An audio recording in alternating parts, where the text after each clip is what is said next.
সিলেটের কোম্পানিগঞ্জে মাছ বিক্রি নিয়ে সংঘর্ষে জড়ায় দুই গ্রামবাসী। এতে আহত হয়েছেন বেশ কয়েকজন। খবর পেয়ে পরিস্থিতি নিয়ন্ত্রণে আনে আইনশৃঙ্খলা বাহিনী। ঘটনাস্থলে মোতায়েন করা হয়েছে অতিরিক্ত পুলিশ।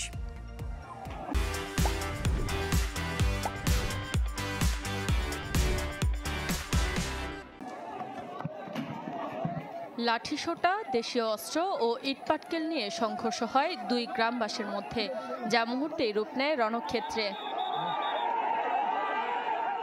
সিলেটের কোম্পানিগঞ্জ উপজেলার টুকের বাজারের বউবাজারে হয় এই সংঘর্ষ।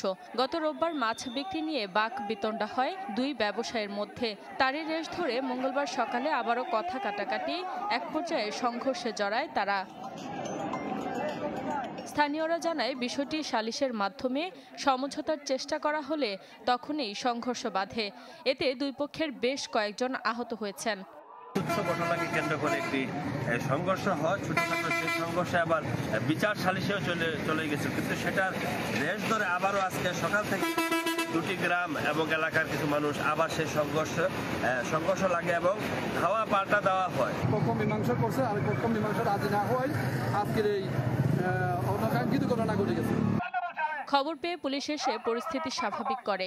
এ ঘটনায় এলাকায় অতিরিক্ত পুলিশ মোতায়েন করা হয়েছে। টুকের গাঁয়ের মধ্যে মাছ কেনাকে কেন্দ্র করে বেলা 2টার সময় যে মারামারি সূত্রপাত হয়েছিল, সেই সংবাদ পেয়ে আমরা কোম্পানিগঞ্জ থানা পুলিশ দ্রুত ঘটনাস্থলে পৌঁছাই।